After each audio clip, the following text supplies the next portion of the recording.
నమస్కారం అండి. ఓం శ్రీ మాత్రే నమః. ఓం శ్రీ మాత్రే నమః. ఓం శ్రీ మాత్రే నమః. 860 నామాలకు అర్థం తెలుసుకున్నాము. 861వ నామం కాంతార్థ విగ్రహ అంటే పరమశివుడు సగ శరీరముగా కలిగినటువంటిది.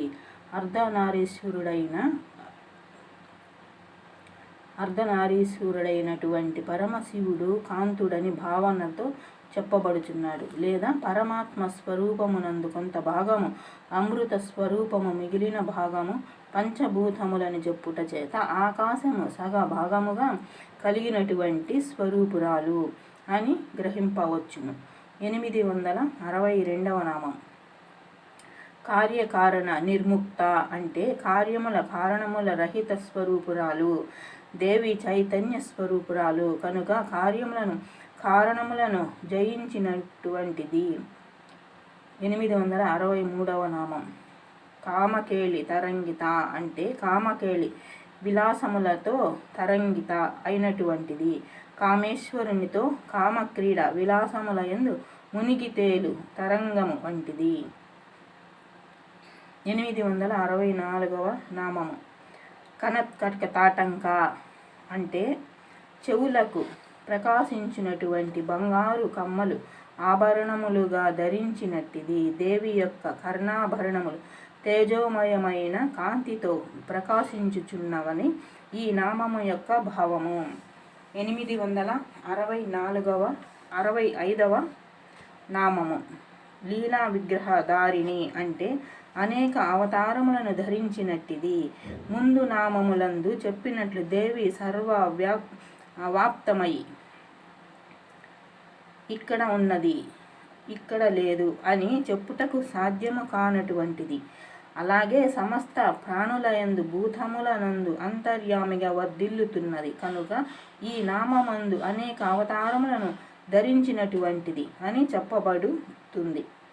866వ నామం అజ అంటే జననము అంటే పుట్టుక లేనటువంటిది. పరమాత్మ స్వరూపురాలైనటువంటి దేవికి చావు పుట్టుకలనేటువంటివి లేనటువంటిది. సకల ప్రాణుల యందు అంతర్యామిగా వెలుగొందుతున్నటువంటి శ్రీదేవి సృష్టికి ముందును మహాప్రళయమందు సృష్టి మొత్తము లయం అంటే నాశనం అయిన తరువాత కూడా మిగిలి ఉండును. జనన మరణాదు గుణములను కలిగి ఉన్నటువంటి శక్తులను ఆశ్రయించును. కానీ పరమాత్మ స్వరూపురాలైనటువంటి దేవి వాటికి రహితురాలు. వారికి మరణము పుట్టుకయే లేనటువంటి సర్వాత్మిక అయినటువంటి దేవికి మరణము లేదు. 867వ నామం క్షయ వినిర్ముక్త అంటే క్షయము కానటువంటిది లేదా నాశనము లేనటువంటిది. ముందు నామమందు చెప్పబడినట్లు శ్రీదేవికి పుట్టుక లేదు కనుక నాశనము లేదు. జననము మరణము లేనటువంటి శక్తి స్వరూపురాలు. 868వ నామం ముగ్ధ అంటే సౌందర్య స్వరూపురాలు లేదా సుందర స్వరూపురాలు. ముందు నామములను అనుసరించి ఇక్కడ ముగ్ధ అనగా సుందరమైనటువంటి స్వరూపము దేవి కలిగి ఉన్నదని గ్రహింపవచ్చును. చైతన్య స్వరూపమైనటువంటి దేవి స్వరూపమును కళ్ళతో కాక ఆత్మచేత వీక్షించుటయే సాధ్యము. అలా ధ్యానమునందు సాధకునికి సాక్షాత్కరించు నట్టి స్వరూపము ఆత్మానందమును కలిగించును. అందుచేతనే ఈ నామమందు దేవి యొక్క స్వరూపము సుందరమైనదని వర్ణింపబడినట్లుగా గ్రహింపవచ్చును. 869వ నామం క్షిప్ర ప్రసాదిని అంటే సత్వరముగా అంటే త్వరగా అనుగ్రహించినట్టి కరుణా స్వరూపురాలు. తనను ఆశ్రయించి భక్తి శ్రద్ధలతో ఆరాధించు భక్తులను ఇతర శక్తుల కంటే అనగా దేవి యొక్క అంశలైనటువంటి ఇతర శక్తుల కంటే త్వరగా అనుగ్రహించి భక్తుల యొక్క కోర్కెలను తీర్చినట్టి కరుణా స్వరూపురాలు. లేదా తనను ఆరాధించు భక్తులను త్వరగా అనుగ్రహించినట్టిది. 870 నామము. అంతర్ముఖ సమారాధ్య అంటే అంతర్ముఖులచే ఆరాధింపదగినది.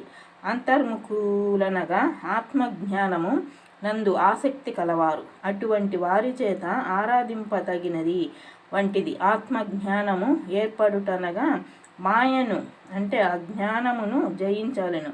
ఈ సకల జగత్తునందు కల సర్వభూతముల శాశ్వతమైనటువంటివి వాటిని పొందవలెను. వాటి యందు నాది నీది అన్న భేదభావమును చేయవలెను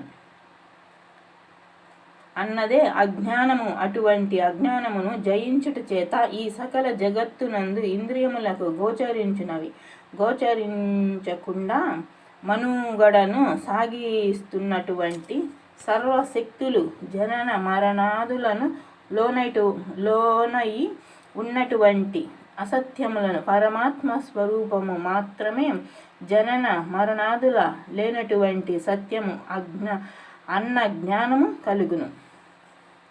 అటువంటి జ్ఞానము కలిగిన వారి చేత ఆరాధింపబడినది లేదా అంతర్ముఖ అనగా మనస్సు అని భావించిన మనస్సునందు ఆరాధింపదగినటువంటిది దేవి ఇంతకు ముందు నామమునందు రహస్య మంత్రస్వరూపిణి అని చెప్పబడుట చేత మనస్సునందు ధ్యానము చేయదగినది అని గ్రహింపవచ్చును.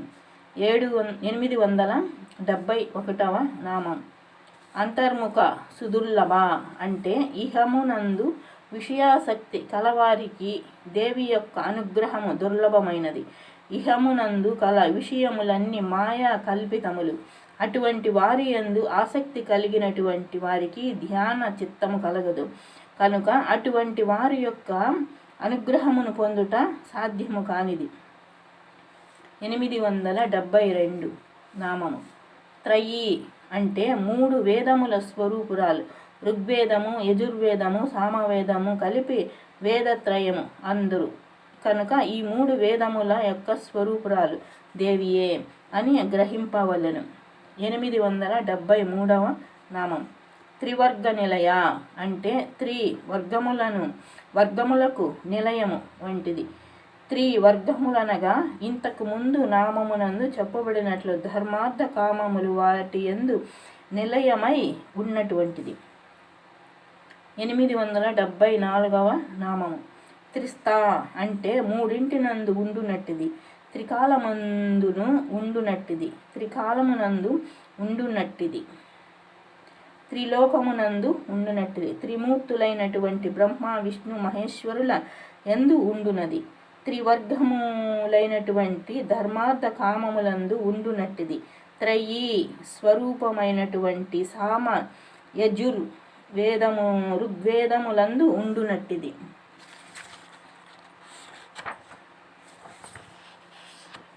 త్రినేత్రములను కలిగి ఉన్నటువంటిది. సూర్యుడు, చంద్రుడు, అగ్ని అను 3 జ్యోతిస్సుల యందు ఉండునట్టిది లేదా 3 సంఖ్య కలిగినటువంటి ప్రతి దాని యందును ఉండునట్టి స్వరూపురాలు. 875వ నామం. త్రిపుర మాలిని అంటే త్రిపుర మాలినీదేవి స్వరూపురాలు. త్రిపుర మాలినీదేవి అంతరార్ధ శార చక్రమునందు ఉండునటువంటి దేవత. 876వ నామం. నిరామయ అంటే సకల వ్యాధులను అంటే రోగములను జయించినట్టిది. జనన మరణాదుల రహితురాలైనటువంటి దేవి చెంతకు ఏ వ్యాధులు రోగము చేరవు కనుక అటువంటి పీడలను లేనటువంటిది. 877వ నామం. నిరాలంబ అంటే తనకు వేరొక అలంబన అంటే ఆధారము లేనటువంటిది. ఈ సమస్త సృష్టికి ఆధారభూతురాలు కారణభూతురాలు అయినటువంటి దేవి సకల శక్తులకు అంతర్యామిగా వెలుగొందుచున్నది కనుక ఆమె సర్వమునకు ఆధారభూతురాలు అగుచున్నది. అటువంటి దేవికి మరొక ఆధారము గాని అంతర్యామి అయినటువంటి శక్తి గాని లేదు. 878వ నామం. స్వాత్మ రామ అంటే తన యందు తానే రమించునట్టిది లేదా తన ఆత్మనందు తానే క్రీడించునట్టిది. ఈ నామమునందు ఈ సకల జగత్తును దేవి నుండియే సృష్టింపబడినది మూలాధారముతో చెప్పబడుచున్నది. ఈ సృష్టియందు స్త్రీ పురుష జాతులు రెండును దేవి నుండియే పుట్టినవి. అందుచేతనే అర్ధనారీశ్వర తత్వమునందు పరమశివుడి దేవి యొక్క స్వరూపము కలిసి ఏకరూప స్వరూపముగా అయినది కనుక ఇక్కడ స్త్రీ పురుష జాతులు రెండును దేవి యొక్క స్వరూపముగా భావించిన తనతో తాను లేదా తన యందు తాను రమించినట్టిది అన్న అర్థమును గ్రహింపవచ్చును. లేదా దేవి యొక్క ఆత్మశక్తితో ఈ సకల జగత్తును సృష్టించి సకల ప్రాణుల యందు అంతర్యామిగా వర్ధిల్లుచున్నది కనుక తన ఆత్మనందు తానే క్రీడించునట్టిది అన్న అర్థమును గ్రహింపవచ్చును. 879వ నామము సుధాశ్రుతి అంటే అమృతము స్రవించునట్టి స్వరూపురాలు. తనను ఆరాధించు భక్తులనందు అమృతమైనటువంటి కరుణను కురిపించునది. చంద్రస్వరూపురాలైన ఉన్నటువంటి దేవి చల్లని చూపులే అమృతమై బ్రహ్మాది మొదలగు దేవతల యందు మానవాది జీవులందు కురిపిస్తున్నది. చంద్ర కిరణములను సూర్యుడు మున్నగు దేవతలందరూ ఆరాధించిరని పురాణములందు కలదు. అమృతమును స్రవించునవి చంద్ర కిరణములుగా గ్రహించుట చేత అటువంటి కిరణములు స్వరూపమును దేవి కలిగి ఉన్నదని గ్రహింపవచ్చును. 880 నామము సంసార పంక నిర్మగ్నస ముద్ధరణ పండిత అంటే సంసారమును బురదనందు చిక్కుకున్న వారిని పైకి తీసి రక్షించగల శక్తి స్వరూపురాలు. సంసారము అనగా మాయ, దాని యందునే జనన మరణాదులు కలుగుచున్నవి కనుక అది బురద వంటిది. దేవిని ఆశ్రయించిన భక్తులను అట్టి బురద నుండి పైకి తీసి రక్షించును అనగా ఇహ బంధముల నుండి విముక్తులను చేసి అలౌకికమైనటువంటి ఆనందమును ప్రసాదించునట్టి కరుణాస్వరూపురాలు. 881వ నామము యజ్ఞప్రియ అంటే యజ్ఞములందు ఇష్టము కలిగినటువంటిది.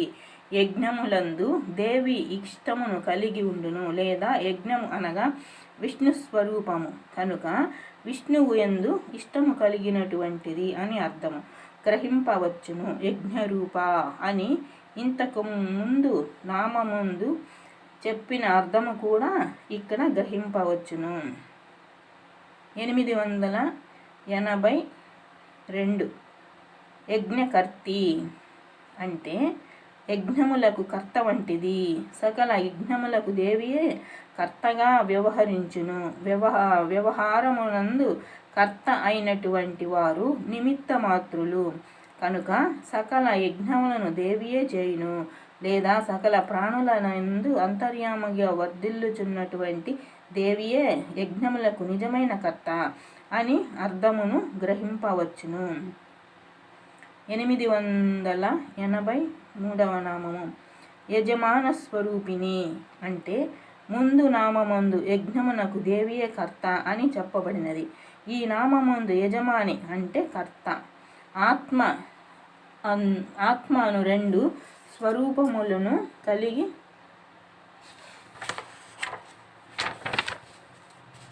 ఉన్నటువంటిది అది అని చెప్పబడుచున్నది. అనగా యజ్ఞమునకు యజమాని దానిని నిర్వర్తించు కర్త, ఆ కర్తగాను ఆత్మస్వరూపముగా రెండు స్వరూపములుగా ఉన్నటువంటిది. 884వ నామము ధర్మాధార అంటే ధర్మమునకు ఆధారమైనటువంటిది. వేదములయందు ఉన్నటువంటి వాటికి వ్యతిరేకించినటువంటి కర్మలన్నీ ధర్మములని చెప్పబడుచున్నవి.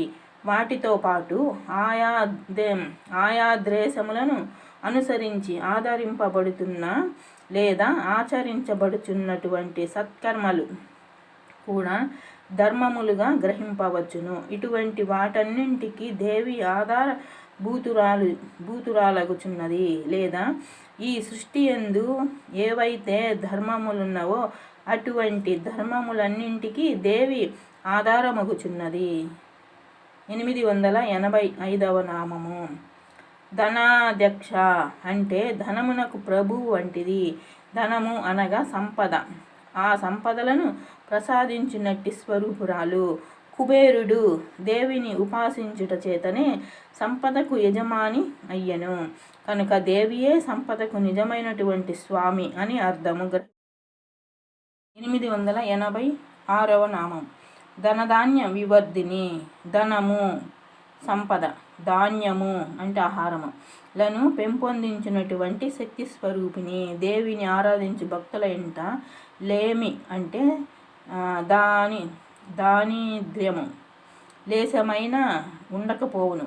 ధనమును ధాన్యమును తన భక్తుల ఇంట ఎల్లవేళలా ఉండునట్లు చేయును. 887వ నామం విప్రప్రియ అంటే విప్రల ఎందు అంటే బ్రాహ్మణులు ఇష్టము కలిగినటువంటిది. జన్మచేత బ్రాహ్మణుడు అయినప్పటికీ అటువంటి వాడు విప్రుడు అనబడును. విప్రుడు అనగా వేదములు మొదలాది శాస్త్రముల యందు పరిపూర్ణమైనటువంటి అవగాహన అందు చెప్పబడినటువంటి ధర్మములను ఆచరించువాడు విప్రుడనగా బడుచున్నాడు.